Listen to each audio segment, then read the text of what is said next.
grande y poderoso es, exaltado sobre las naciones. Su nombre grande y poderoso es, Él es santo, dadle gloria al Rey. Su nombre grande y poderoso es, exaltado sobre las naciones. Su nombre grande y poderoso es, Él es santo, dadle gloria al Rey.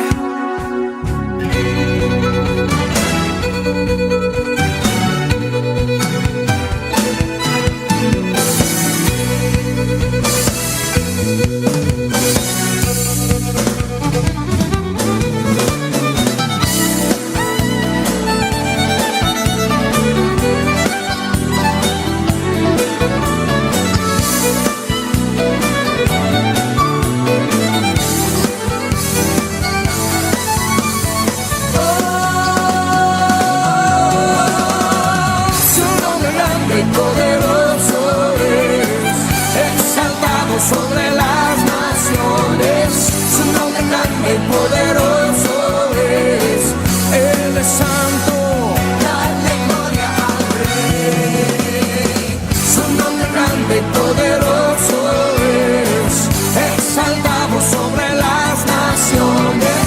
Su nombre grande y poderoso es, Él es santo, dale gloria al Rey.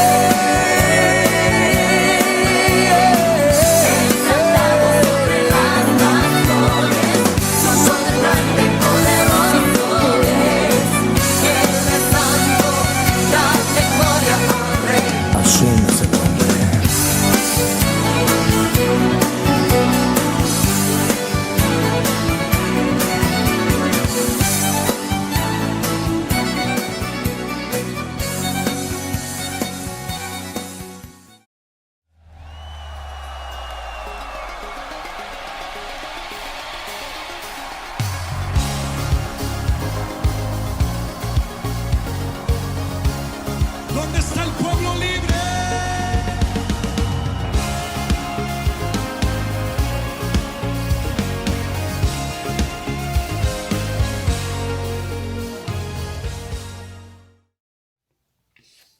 Queridos hermanos, tengan ustedes muy buenos días en el nombre de nuestro Señor Jesucristo.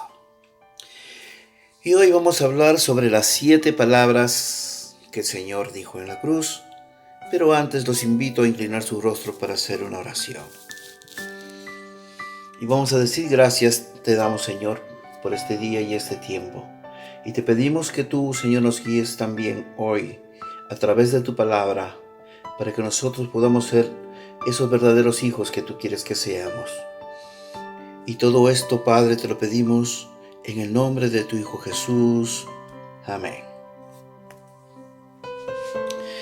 Bien, el Señor Jesucristo, aún en la cruz,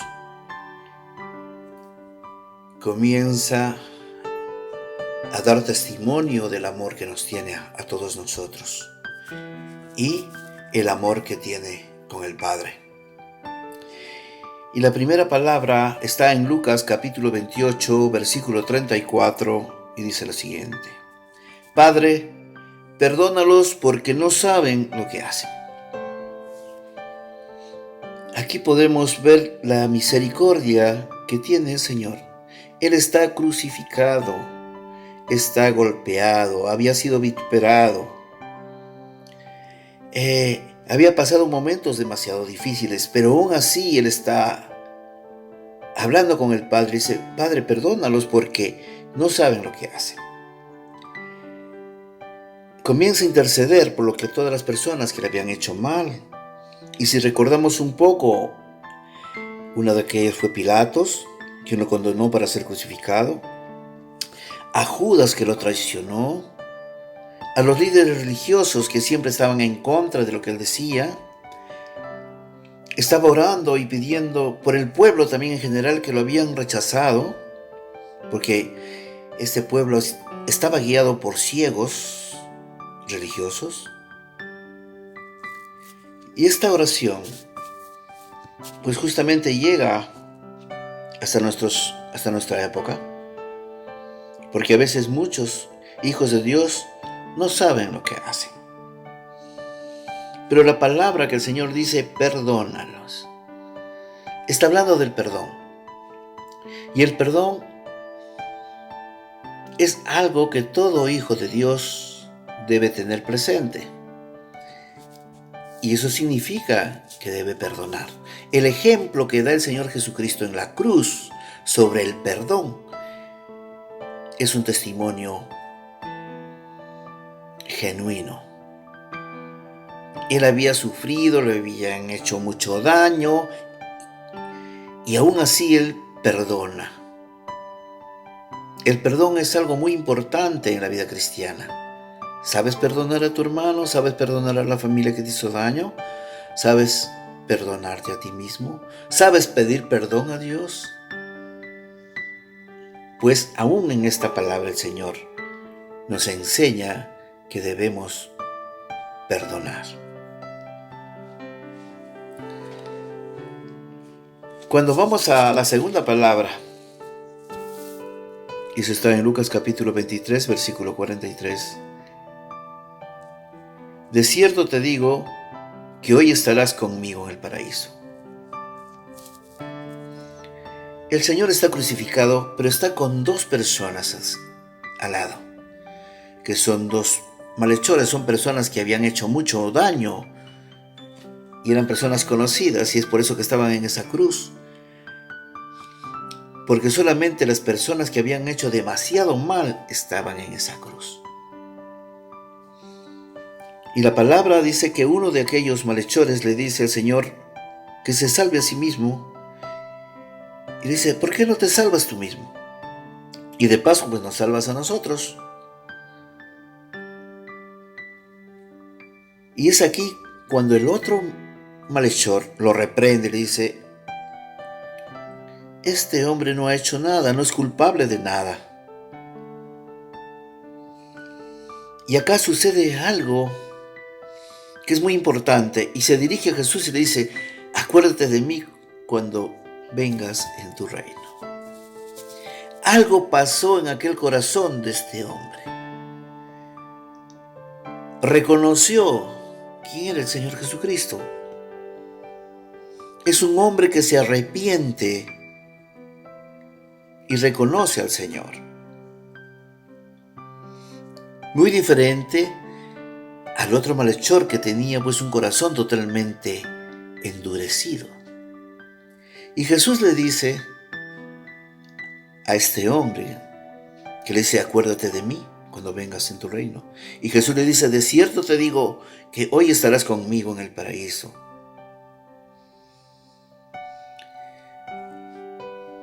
El Señor es un Dios de oportunidades. Este hombre estuvo al borde de la muerte, me refiero a este malhechor, y reconoció al Señor Jesucristo y se arrepintió de todo lo que había hecho. Y el Señor le promete que va a estar con él. Y esto es una gran esperanza para creer más en lo que el Señor hace y dice. Es una esperanza para todos aquellos que puedan estar en transgresión o hayan hecho cosas terribles. Pero si te arrepientes, el Señor te dará la oportunidad de estar con Él. La tercera palabra que dice el Señor está en Juan capítulo 19 del versículo 26 al 27 y le dice, mujer, he ahí a tu hijo. Y al discípulo le dice, he ahí a tu madre. Bien, el Señor está también en la cruz, obviamente. Y está su madre viendo todo lo que Él está sufriendo. Y Jesús estaba viendo, aún con ese dolor que Él tenía por todo lo que estaba pasando, Él ve a su madre. Y debe haber recordado todo lo que aquella le enseñó cuando era pequeño. y ahora la veía totalmente destrozada, sollozando. María estaba sufriendo profundamente. Y es ahí cuando el Señor le dice: mujer, he ahí a tu hijo. Y al discípulo, he ahí a tu madre. Y él está hablando al discípulo que él más amaba, que era Juan. Jesús le da una responsabilidad a Juan. Y le está diciendo directamente: ¿sabes qué, Juan? Tú de hoy en adelante te vas a hacer cargo de mi mamá. Necesito que ella esté tranquila, necesito que esté acompañada, que esté contigo. Nosotros recordamos que María había tenido un encuentro con los ángeles y que ella sabía todo lo que había pasado con el nacimiento del Señor Jesús. Pero también era una mujer humana, una mujer llena de emociones, de sentimientos. Pero, ¿cuál es la lección que deja el Señor en estas palabras que Él dice? Que todos los hijos deben honrar a sus padres. En todo momento, en todo tiempo. No interesa lo que puedas estar pasando, no interesa los problemas que puedas tener. Honra a tu padre y a tu madre. ¿Cómo es posible que Él, a través de tanto sufrimiento que está pasando, siga enseñando y siga hablando? En la cuarta palabra está en Mateo capítulo 27, versículo 46.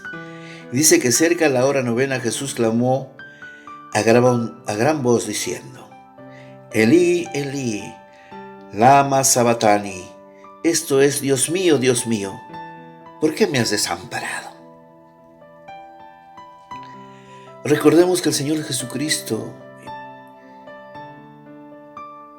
era humano. Él había tomado la forma de hombre, pero con todas las emociones y sentimientos y sufrimientos. Es por eso que Él, en un momento: Dios mío, ¿por qué me has desamparado? Él estaba lleno de angustia, lleno de tristeza. Y es lo que muchas veces los hijos de Dios dicen a Dios. Cuando estás pasando momentos muy difíciles, cuando estás pasando angustias, y dices: Señor, ¿por qué me has abandonado? ¿O por qué me has desamparado? Y el Señor Jesucristo está clamando al Padre porque confía y sabe que el Señor escucha. Pero ¿qué ocurría? Que el Señor Jesucristo en esos momentos estaba cargando todas las maldades, rebeliones, todo lo malo que tenía el ser humano. Y es por eso que Dios Padre aleja su mirada por un instante de Él, para que Él pueda cumplir con su misión. Y aquella misión era ¿de qué? De redimirnos. Era una misión llena de amor. Era una misión que nosotros no podemos entender en la magnitud de los pensamientos de Dios.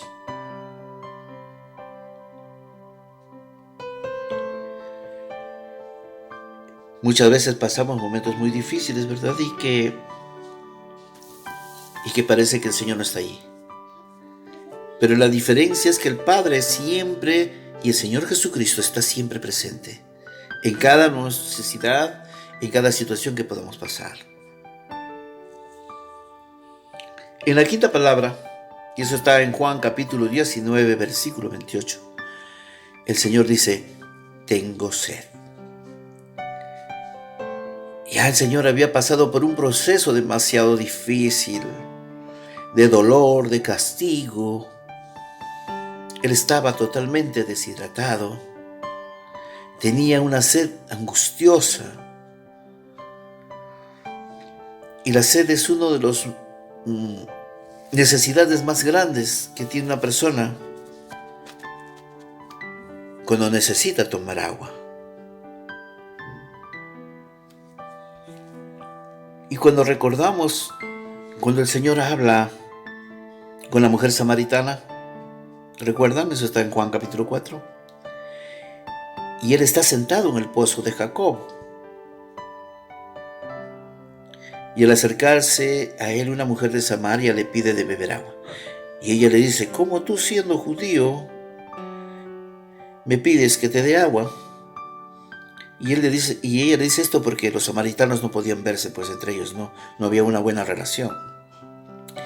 Y el Señor le dice, ¿no?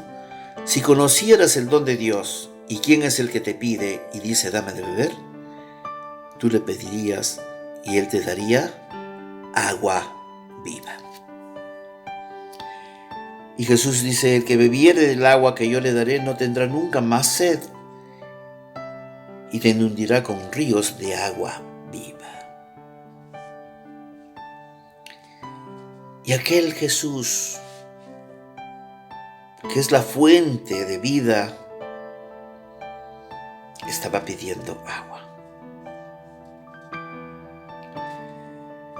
Pero todo lo que estaba pasando y sucediendo y lo que él decía ya había sido profetizado anteriormente. Tenemos que recordar que Jesús es nuestra fuente. Él es el que aplaca nuestra sed. Él está siempre en nuestros momentos de dolor, de necesidades, de enfermedades, de aflicciones. Y Él siempre te dice que si tú bebes de esta agua que soy yo, entonces tu vida cambiará.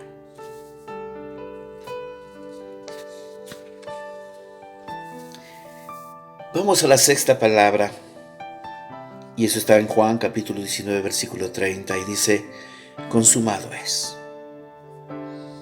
Es una palabra de que a través de todo el proceso que Él ha tenido que pasar, ya llega la victoria, llega un momento de triunfo.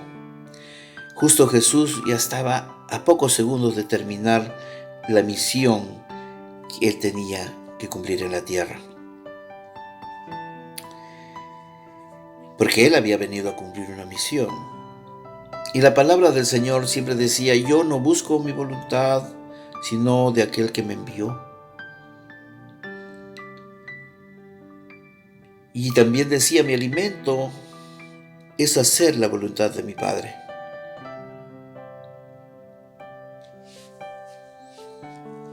Y nosotros vamos a llegar en un momento y un tiempo en que vamos a decir, consumado es. Porque si hemos venido a esta tierra es porque hay un propósito que Dios tiene. Nosotros no existimos por casualidad, porque nosotros estamos dentro de la mente de Dios y Dios tiene un propósito en cada uno de nosotros. Y cuando escuchamos la voz de Dios, cuando escuchamos cuál es el propósito que Él tiene con nosotros, para nosotros realizar las cosas en la vida que nos viene, y cuando empezamos a hacer lo que el Señor quiere, va a llegar un momento en que vamos a decir, Señor, estoy acabando de cumplir la misión que me enviaste. Y podemos decir, consumado es. Pero necesitamos conocer a Dios cada día más.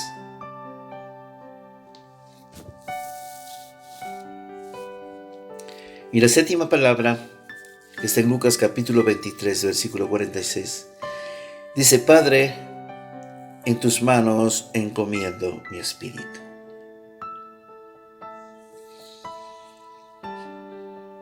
Padre, en tus manos encomiendo mi espíritu. Es una palabra llena de seguridad. Es una palabra llena de fe, llena de confianza.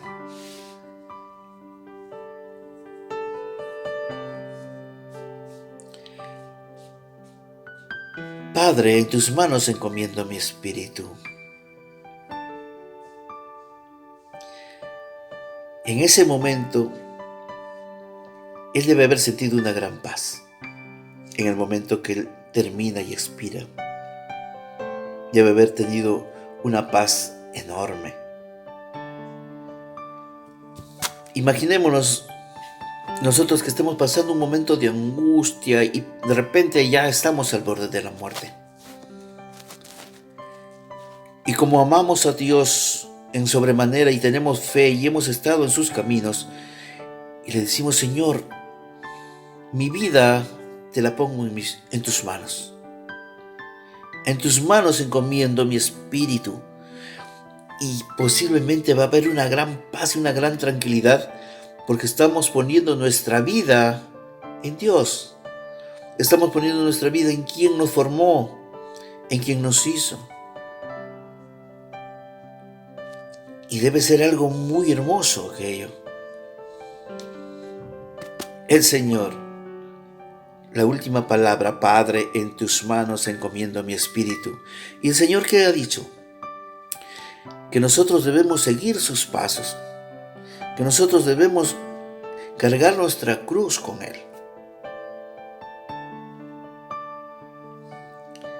Y debemos ser un ejemplo, o mejor dicho, tomar los ejemplos que Él ha hecho. ¿Y esto qué puede decirnos a nosotros? Que en el último momento que podamos estar en cualquier condición a punto de morir, nuestras palabras deben ser como las de Él. Señor, Padre, en tus manos encomiendo mi espíritu, porque tú eres mi Padre.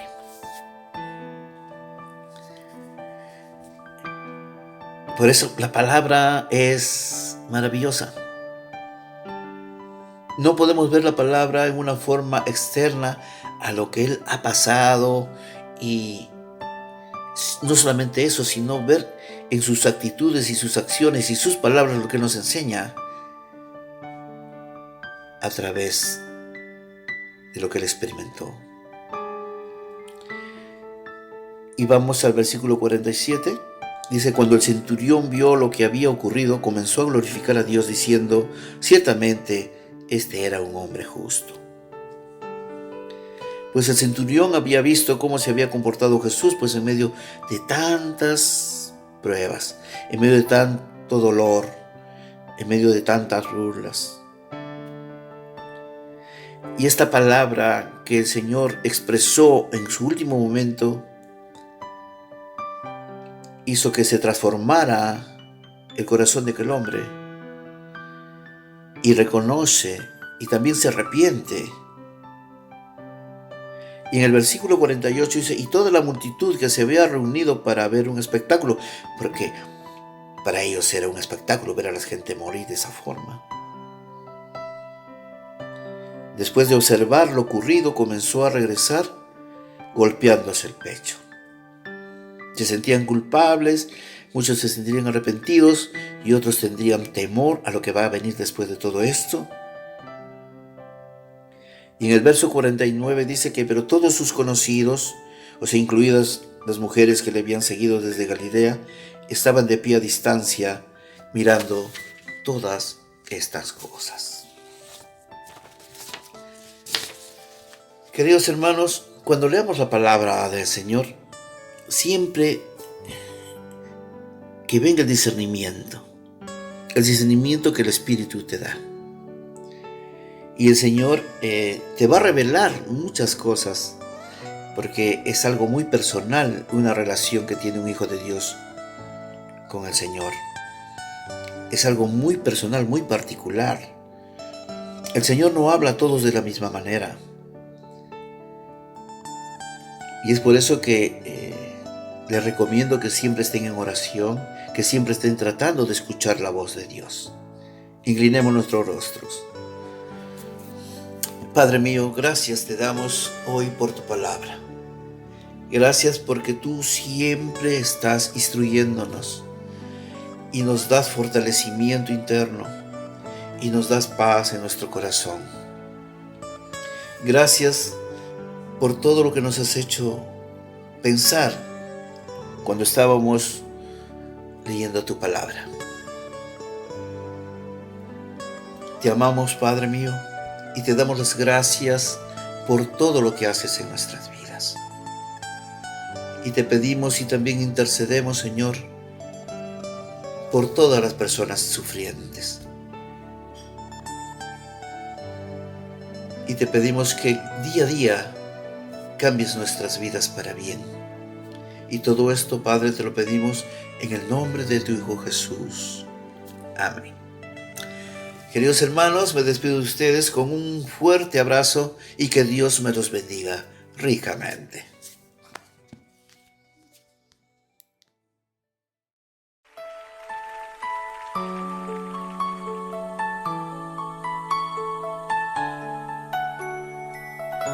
Su presencia está en este lugar.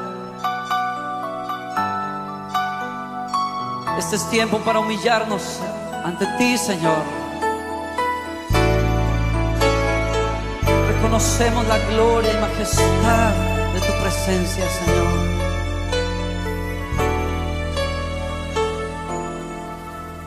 Al estar en la presencia de tu divinidad y al contemplar la hermosura de tu santidad, mi espíritu se alegra en tu majestad. Te adoro a ti, te adoro a ti, cuando veo la grandeza de tu dulce amor y compruebo la pureza de tu corazón. Mi espíritu se alegra en tu majestad. Te adoro a ti, te adoro a ti, y al estar aquí delante de ti te adoraré, postrado ante ti, mi corazón te adora, oh Dios, y siempre quiero estar para adorar y contemplar tu santidad. Te adoro a ti, Señor, te adoro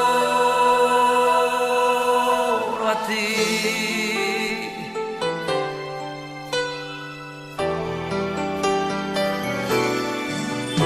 Al estar en la presencia de tu divinidad y al contemplar la hermosura de tu santidad, mi espíritu se alegra en tu majestad. Te adoro a ti, te adoro a ti, cuando veo la grandeza de tu dulce amor y compruebo la pureza de tu corazón, y mi espíritu se alegra en tu majestad. Te adoro a ti, oh, te adoro a ti, y al estar aquí delante de ti te adoraré, postrado ante ti, mi corazón te adora, oh Dios, y siempre quiero estar para adorar y contemplar tu santidad. Te adoro a ti, Señor, te adoro a ti.